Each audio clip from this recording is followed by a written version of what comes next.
Hello hi மக்களே, நான் சுதா சமையலேருந்து பேசுகிறேன். இங்கே பாருங்கள், இட்லி சாம்பார் ரெடி ஆகிடுச்சு. இந்த இட்லி சாம்பார் வந்து மினி இட்லி. இன்றைக்கி மினி இட்லி வந்து பாருங்கள், இது சின்ன குட்டியோண்டாக இருக்கும். இது என் பையன் எல்கேஜி போகும்போது வாங்கினது. இந்த மாதிரி சாப்பிடவே மாட்டான்.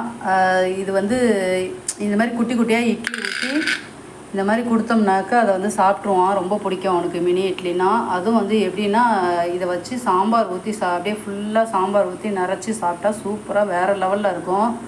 பிள்ளைங்களுக்கெலாம் இந்த மாதிரி வந்து டிஃபன் கட்டி கொடுத்தீங்கன்னா சூப்பராக சாப்பிட்டு வருவாங்க. சாப்பிடாத பிள்ளைங்க கூட சாப்பிட்டு வருவாங்க.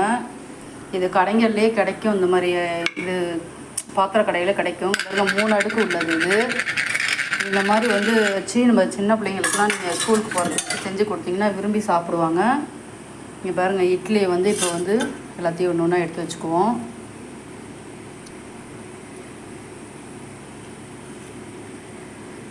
குட்டி குட்டியாக இருக்கும். பிள்ளைங்களுக்கு பார்க்குறதுக்கும் ஒரு மாதிரி சாப்பிட்றதுக்கு இன்ட்ரெஸ்ட்டாக இருக்கும். கொஞ்சமாகவே ஊற்றிக்குவோம். இங்கே பாருங்கள், இப்படி சாம்பாரை வந்து ஃபுல்லாகவே நிறச்சிடணும். சாம்பாரை ஊற்றி இப்படி ஃபுல்லாக நிறச்சி நல்ல ஸ்பூனை போட்டு கொடுத்துட்டிங்கன்னா சும்மா சூப்பராக எல்லாம் விரும்பி சாப்பிடுவாங்க. நீங்களும் இது மாதிரி ட்ரை பண்ணி பாருங்கள். இட்லி சாம்பார் மினி இட்லி இன்றைக்கி எங்கள் வீட்டில் சூப்பரான சுவையான மினி இட்லி. இது வந்து நல்லா ஊறிடும். ஊறினதுக்கப்புறம் பார்த்திங்கன்னா நமக்கு சாப்பிட்றதுக்கு டேஸ்ட்டாக இருக்கும். இதே நம்ம சாம்பார் வடை இட்லி போட்டு இது பண்ணுறது மினி இட்லி இந்த மாதிரிலாம் தயிர் வடை இதெல்லாம் கேள்விப்பட்டிருப்பீங்க. நீங்களும் இது மாதிரி எல்லாம் ட்ரை பண்ணி பாருங்கள்.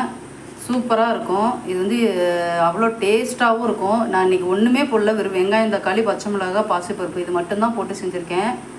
வேறு லெவலில் இருக்கும். அதே மாதிரி இட்லி வந்து நீங்கள் இந்த மாதிரி பண்ணி இட்லி பொடி போட்டு நெய் போட்டு நல்லா கிளறி விட்டு நீங்கள் கொடுத்து ஸ்கூலுக்கு அனுப்பிச்சி விட்டிங்கன்னா சூப்பராக சாப்பிட்டு வருவாங்க. எல்லாம் இந்த ரெசிபி பிடிச்சிருந்ததுன்னா லைக் பண்ணுங்கள், ஷேர் பண்ணுங்கள், கமெண்ட் பண்ணுங்கள், பெல் ஐக்கானை கிளிக் பண்ணுங்கள். மறந்துடாமல் எல்லாம் லைக்கை போட்டு பாருங்கள் மக்களே.